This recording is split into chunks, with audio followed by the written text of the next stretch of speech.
bölgesel ayrımcılık içeren tezahüratların yapılmış olduğu, Bursaspor futbolcularının, taraftarlarının ve yetkililerinin sportmenliğe, oyun kurallarına ve Türkiye Futbol Federasyonu kararları ile talimatlarına aykırı davranışları müsabakanın sonucunu ve sürecini hukuka ve spor ahlakına aykırı şekilde etkilemiş olması, Ahmet sportif faaliyetleri futbolcuları ve yetkilileri şiddet ve saldırı altında can güvenlikleri olmadan müsabakaya devam ettirilmiş olduğu ve benzeri durumlar dikkate alınarak Bursaspor Kulübü'nün hükmen mağlup sayılmasına, sportmenliğe, oyun kurallarına ve Türkiye Futbol Federasyonu kararları ile talimatlarına aykırı davranan Bursaspor futbolcularının tespit edilerek resmi müsabakalara katılmaktan men edilmesine, Bursaspor Kulübü'nün lig sürecince bütün resmi müsabakalarını seyircisiz oynamasına, taşkınlık yapan, fiziki saldırıda bulunan, kesici, delici aletleri stada sokan, suçu ve suçluyu öven pankartlar taşıyan, ırkçı ve nefret içerikli çirkin ve kötü tezahürat yapan bütün seyircilerin tespit edilerek bu seyirciler hakkında ömür boyu bütün müsabakalara giriş yasağı getirilmesine ve uygun görülen diğer disiplin cezalarının da uygulanmasına karar vermelidir. Özellikle müsabaka esnasında ve öncesinde ırkçı ve ayrımcı davranışları nedeniyle UEFA Disiplin Yönetmeliği uyarınca UEFA Etik ve Disiplin Kurulu'na da Ahmet Spor faaliyetleri olarak başvuru yapılacağının da bilinmesini istiyoruz. Değerli basın emekçileri,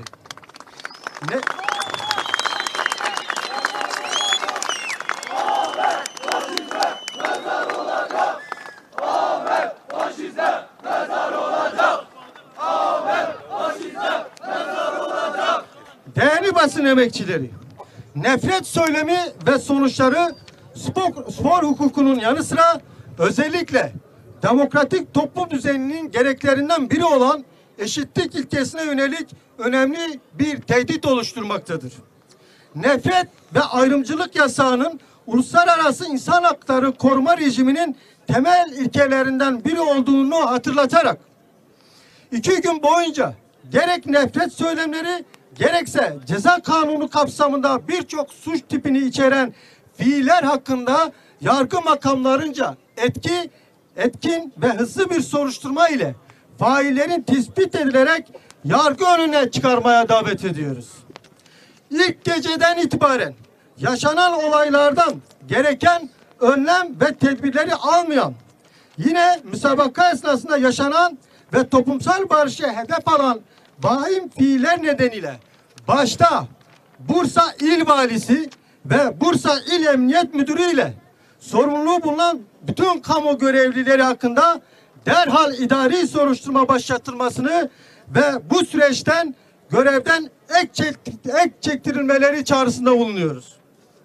Ahmet Spor'a yönelik ırkçı sahipli saldırı ve failleri kınadığımızı, başta kentimiz olmak üzere Ahmet Spor'a gönül vermiş herkesi, kulübün logosunu şu andan itibaren 24 saat süresince sosyal medya hesaplarında profil resimleri olarak kullanmaya ve bir hafta boyunca yine kentimizde ve Ahmet Spor'a gönül vermiş olan ülkenin değişik yerlerinde bulunan herkesi araç, ev ve iş yerlerinde Ahmet Spor'umuzun flamasını takmaya davet ediyoruz.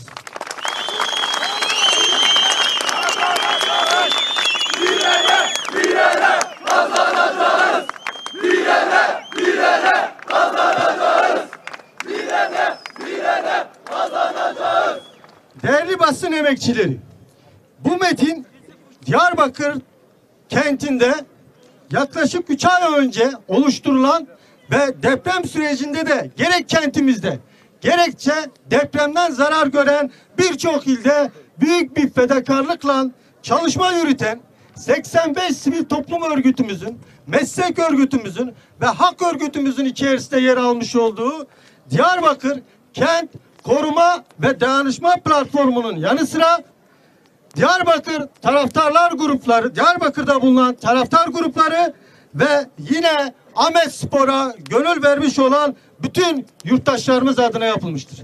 Bir kez daha bu destek ve dayanışmanızdan dolayı hepinize Ahmetspor ve Diyarbakır halkı adına teşekkür ediyorum.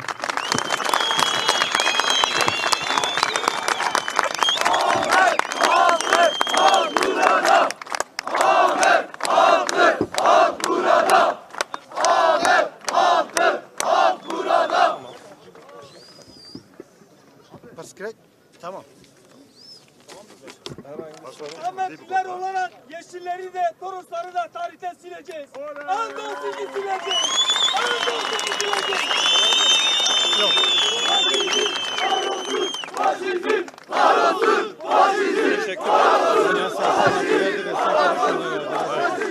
Faşizm! Bu arada kusura bakmasınlar, aynı zamanda kentimizde siyasi parti temsilcileri ve vekillerimiz de aramızda.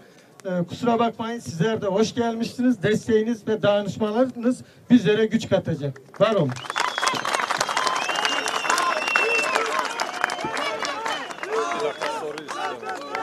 İstifa! TFF! İstifa! TFF! İstifa! TFF! İstifa! TFF! İstifa! TFF! İstifa!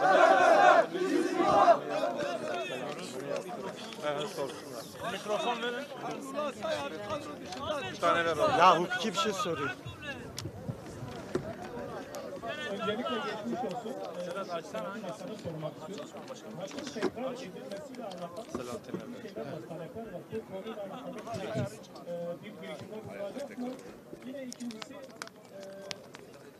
UEFA süreciyle alakalı girişimler var.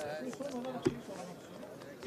Saha içerisindeki o tablo ortaya çıkınca takımın sahadan çekilmesiyle ilgili de görüşler var. Böyle bir şey olma durumu olabilir miydi?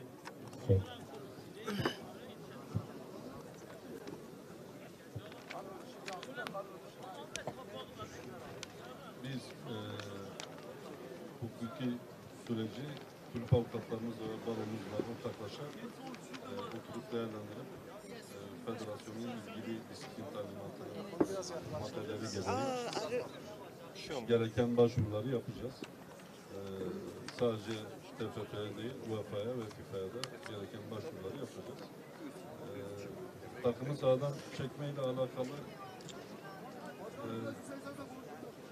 Başkan ses duyulmuyor. son ülkede yaşanan deprem felaketiyle beraber ilk defa şehrimiz dışındaki bütün tribünlerde üşüme Diyarbakır seninleyiz diye tezahüratlar yapılıyor. Yani bu kadar birlik beraberliğin oluştuğu ortamda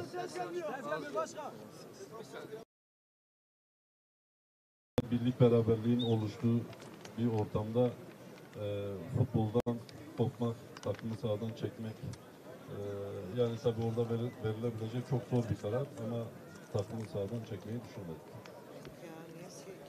Başkanım, büyük yolu yaşananlardan sonra teamülün ne olması gerekiyor? Yani ne olması gerekiyor? Bir de futbol federasyonuna gidiyoruz. Sürekli söylemiş olduğum ve maçtan sonra Bursa Spor yöneticileriyle bir iletişimimiz oldu. Bu sizi arayan oldu mu ya da buna dair? Doğru bir yerdeyiz kesin. Bursa Spor yöneticileri maçtan bir akşam önce otele ziyaret ettiler. Onun dışında herhangi bir iletişimimiz olmadı.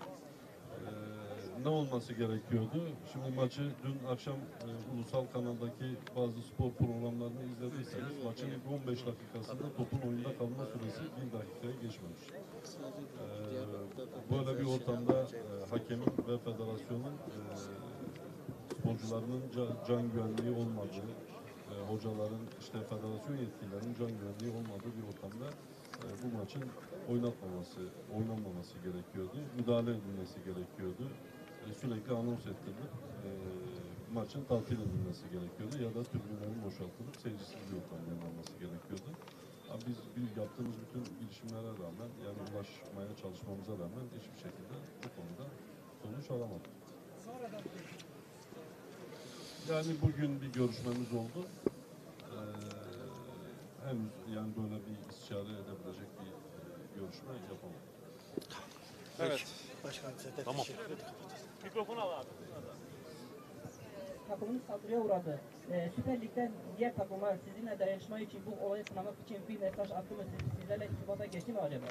Süper Lig'deki tüm kulüpler. Bizim kendi ligimizdeki 2. lig, 3. lig kulüpler birliğindeki birçok kulüp başkanı, hatta birçok demeyeyim tamamına yakını bizi arayıp dayanışma içinde olduklarını ve bu yaşananları kınadıklarını söylediler.